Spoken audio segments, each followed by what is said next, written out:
Hello everyone, welcome back. आज हम लोग फिज़िकल क्वांटिटीज़ के बारे में बात करेंगे।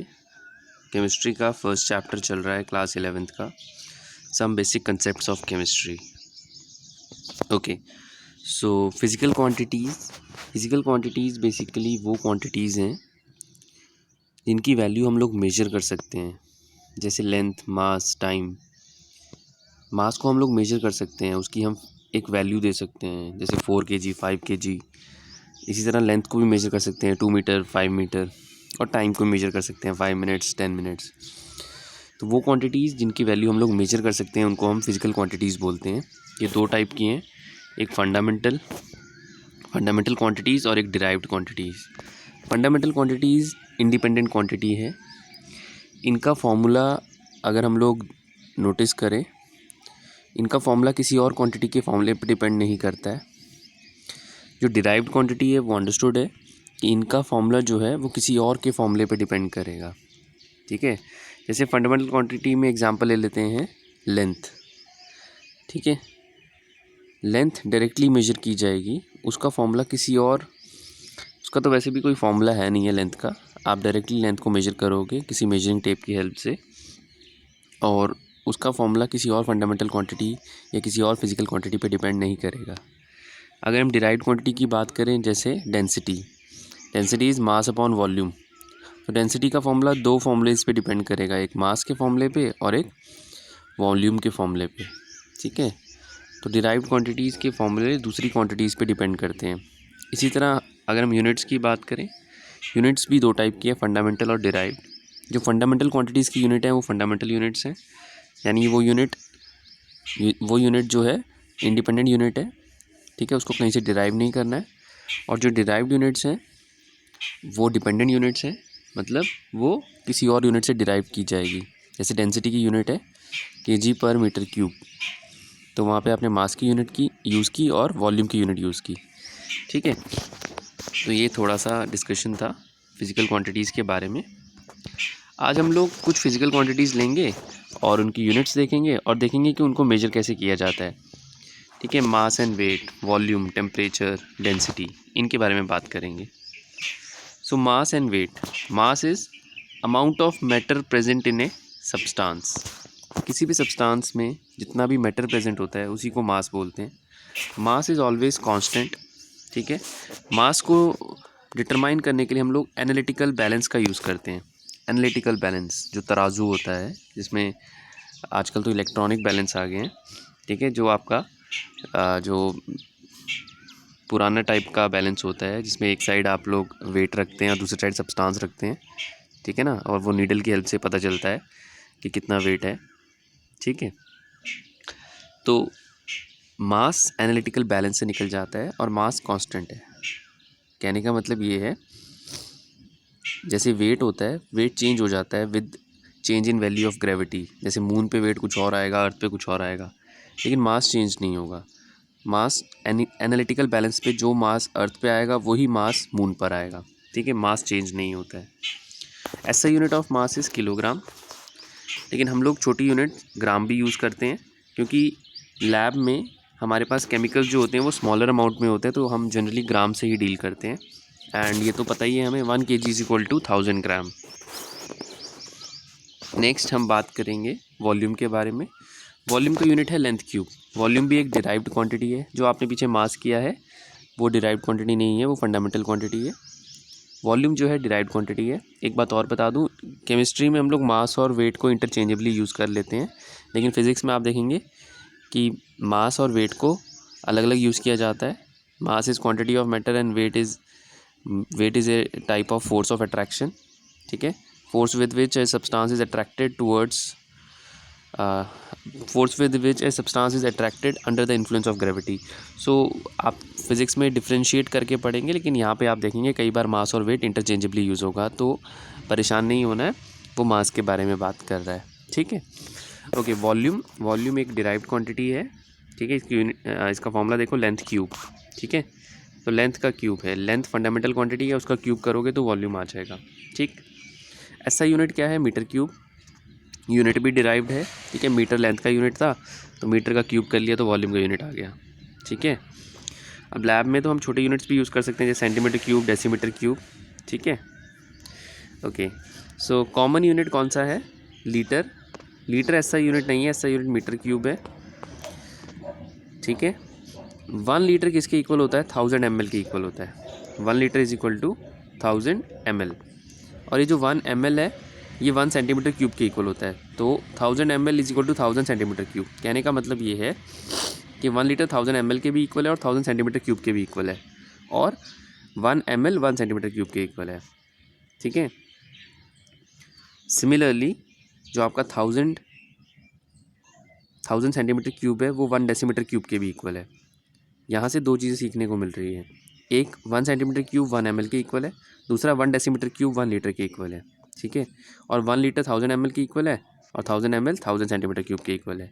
तो ये कुछ यूनिट्स आपको सीखने को मिल रही है। अभी हम नेक्स्ट स्लाइड में इसको और डिटेल में स्टडी करेंगे।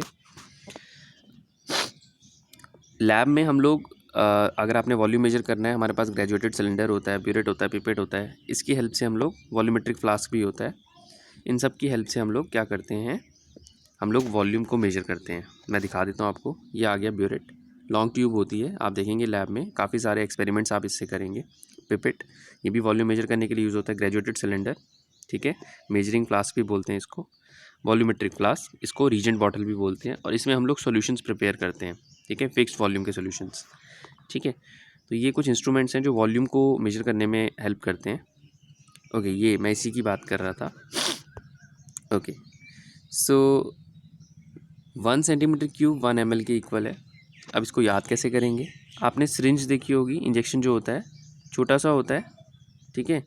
आप देखेंगे वो जो सिरिंज है उसके ऊपर लिखा होता है 2 ml 1 ml 5 ml, ठीक है। और अगर आप उसकी लेंथ भी मेजर करते हैं, मान लो 2 ml की सिरिंज है, उसकी लेंथ 2 सेंटीमीटर ही होती है अप्रॉक्सीमेट। 2 ml का सिरिंज है तो उसकी लेंथ 2 सेंटीमीटर होती है अप्रॉक्सीमेट। तो अगर 1 ml का सिरिंज होगा उसकी लेंथ कितनी होगी? अप्रॉक्सीमेट 1 सेंटीमीटर, ठीक है। तो हम ऐसे याद रखेंगे, जब भी आपको 1 ml और सेंटीमीटर क्यूब में रिलेशन निकालना है तो आप सिरिंज को याद रखोगे, ठीक है, कि 1 ml की सिरिंज की लेंथ 1 सेंटीमीटर होती है तो उसकी वॉल्यूम 1 सेंटीमीटर क्यूब होगी। तो 1 ml किसके इक्वल आएगा? 1 सेंटीमीटर क्यूब के इक्वल आएगा। मैं फिर से रिपीट कर दूं, सिरिंज जो 1 ml की है उसकी लेंथ अप्रॉक्सीमेट 1 सेंटीमीटर की इक्वल होगी। अप्रॉक्सीमेट बोल रहा हूँ, सिर्फ याद करने की ट्रिक बता रहा हूँ। तो आप याद रखेंगे कि अगर उसकी लेंथ 1 सेंटीमीटर है तो वॉल्यूम अप्रॉक्सीमेट 1 सेंटीमीटर क्यूब होगा। तो 1 ml किसके इक्वल आ जाएगा? 1 सेंटीमीटर क्यूब के इक्वल आ जाएगा। सिमिलरली अगर हम 1 लीटर की जो बॉटल आती है, वाटर बॉटल, बिसलेरी की जो बॉटल आती है उसको देखें तो उसमें क्या होगा? थोड़ा गंदा ही बन रहा है, चलो कोई बात नहीं। 1 लीटर की जो बॉटल आती है, हमने डेसीमीटर में कभी मेजरमेंट नहीं की, लेकिन फिर भी आज मैं बता दूं, जो 1 लीटर की बॉटल है उसकी लेंथ अप्रॉक्सीमेट 1 डेसीमीटर है तो वॉल्यूम 1 डेसीमीटर क्यूब होगा। तो आप याद रखेंगे कि 1 लीटर 1 डेसीमीटर क्यूब के इक्वल होता है, ठीक है।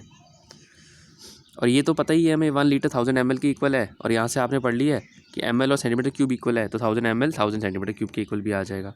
तो ये तो ईजी है, ये कोई प्रॉब्लम नहीं है, आपको बस ये समझना है 1 2 और ये थर्ड वाला। ओके, जो आपके घर पे छत पे टैंकी लगी है, ठीक है, तो 1000 ml की टैंकी होती है, 1000 ml की, सॉरी 1000 लीटर की टैंकी, 1000 ml क्या हुआ, 1000 लीटर की टैंकी होती है, उसकी लेंथ अप्रॉक्सीमेट 1 मीटर होती है तो वॉल्यूम 1 मीटर क्यूब होगा। तो 1 मीटर क्यूब किसके इक्वल आएगा? 1000 लीटर के इक्वल आएगा। यानी जब आपने सेंटीमीटर क्यूब और ml में रिलेशन याद करना है तो आपने इंजेक्शन को याद करना है। डेसीमीटर क्यूब और लीटर में रिलेशन निकालना है तो आपने वाटर बॉटल को याद करना है। मीटर क्यूब और लीटर में रिलेशन निकालना है तो आपने टैंक को याद करना है, ठीक है, क्योंकि जो 1000 लीटर का टैंक होता है उसकी लेंथ अप्रॉक्सीमेट 1 मीटर होती है तो वॉल्यूम 1 मीटर क्यूब होगा। तो ये छोटी सी ट्रिक थी जिससे आप लोग रिलेशंस याद रख सकते हैं। एक्चुअली ऐसे ये रिलेशन ना भूल ही जाते हैं, कन्फ्यूजन हो जाता है। तो कुछ चीज़ों को माइंड में अगर आप रखेंगे रेफरेंस के लिए तो ये भूलेगा नहीं और कभी मिस्टेक नहीं होगा, ठीक है। चलिए आगे चलते हैं। Okay, then we'll talk about temperature. Temperature को हम लोग 3 स्केल्स में मेजर करते हैं, degree Celsius scale, degree Fahrenheit scale, Kelvin scale, ठीक है। सेल्सियस स्केल जो है उसकी कैलिब्रेशन 0 to 100 होती है, मतलब उसकी लोअर यूनिट 0 डिग्री सेल्सियस है और हायर यूनिट 100 डिग्री सेल्सियस है सेल्सियस स्केल पर, ठीक है। और ये जो 0 डिग्री और 100 डिग्री हैं ये फ्रीजिंग पॉइंट और बॉइलिंग पॉइंट है वाटर के। फ़ारेनहाइट स्केल जो होता है 32 डिग्री फ़ारेनहाइट से शुरू होता है, 212 फ़ारेनहाइट तक जाता है। इसी तरह केल्विन स्केल जो है 273 केल्विन से शुरू होता है और 373 केल्विन तक जाता है।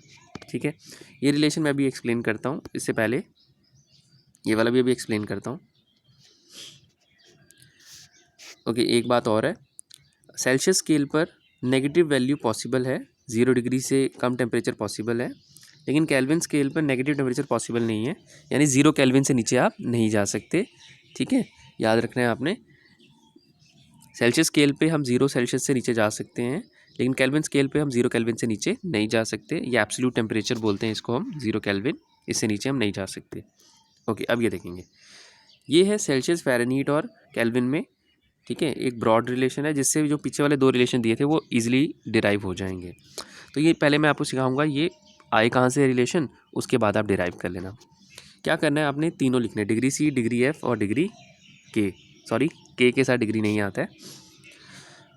इनसे माइनस करनी है इनकी लोअर लिमिट। सेल्सियस स्केल 0 से स्टार्ट होता था तो -0, फ़ारेनहाइट स्केल 32 से स्टार्ट होता था -32, और केल्विन स्केल 273 होता था -273। अब इसको डिवाइड करना है इनकी रेंज से। रेंज कैसे आती है, सेल्सियस स्केल 0 to 100 है। ठीक है, 0 to 100 कितनी डिवीजन्स आ रही हैं बीच में, 100 डिवीजन्स आ रही हैं, डिवाइडेड बाय 100। फ़ारेनहाइट स्केल 32 से लेकर 212 तक है, कितनी डिवीजन्स आ रही है, 180, डिवाइडेड बाय 180। केल्विन स्केल 273 से 373 तक जा रहा है, कितनी डिवीजन है, 100, तो 100 से डिवाइड करना है। इक्वल टू इन तीनों के बीच का ये रिलेशन है। इनमें से किन्हीं दो के बीच का रिलेशन अगर आपने निकालना है, मान लो सेल्सियस और फ़ारेनहाइट का रिलेशन निकालना है, तो इन दोनों को लेकर चलोगे। ठीक है, कोई भी दो का रिलेशन निकालना है, उन दो को लेकर चलोगे और उनका रिलेशन ईजिली निकल जाएगा। तो ये रिलेशंस उसी रिलेशन से निकाले गए हैं। यहाँ पे फ़ारेनहाइट और सेल्सियस वाले रिलेशन को यूज़ किया और रिलेशन निकाल लिया है। सिमिलरली यहाँ पे केल्विन और सेल्सियस वाले रिलेशन को यूज़ किया और रिलेशन निकाल लिया है। अब इतने सारे रिलेशन याद रखने से बेटर है कि आप डायरेक्ट ये वाली चीज़ याद रखो, और इसको तो याद करने की ज़रूरत भी नहीं है। ठीक है, कोई भी स्केल लो, माइनस करो उसकी लोअर लिमिट, डिवाइडेड करो नंबर ऑफ डिवीजन से, इक्वल कर दो दूसरे स्केल के साथ, माइनस करो lower limit divided by number of division से, तो आपका रिलेशन ईजिली आ जाता है। ओके, सो बहुत ईजी है ये, मुझे बहुत अच्छा लगा। मैंने एक बार बचपन में समझा था इस चीज़ को, उसके बाद कभी भूला ही नहीं मुझे। ठीक है, तो आई एम 100% श्योर आप एक बार इसको समझ लेंगे, ये कभी भी नहीं भूलेगा लाइफ टाइम आपको। इसी तरह वो जो मैंने वॉल्यूम वाले रिलेशंस बताए हैं आपको, वो भी लाइफ टाइम कभी नहीं भूलेंगे आपको। चलिए लास्ट हम बात करेंगे डेंसिटी के बारे में। Density is mass per unit volume. Density का अगर आपने एसआई यूनिट निकालना है तो क्या करेंगे, हमें मास और वॉल्यूम का एसआई यूनिट निकालना पड़ेगा। SI unit of mass divided by SI unit of volume. SI unit of mass है केजी और वॉल्यूम है मीटर क्यूब, तो केजी पर मीटर क्यूब, ये माइनस है, -3 केजी पर मीटर क्यूब डेंसिटी का यूनिट है। ठीक है, ये यूनिट बहुत बड़ा है, तो लैब में तो हम छोटा यूनिट यूज़ करेंगे, ग्राम पर सेंटीमीटर क्यूब। तो बहुत ईजी है ये बात। Okay, thank you so much for watching and don't forget to subscribe the channel. ठीक है, फिर मिलते हैं अपने नेक्स्ट वीडियो में। Till then keep learning, keep growing and be happy, keep smiling.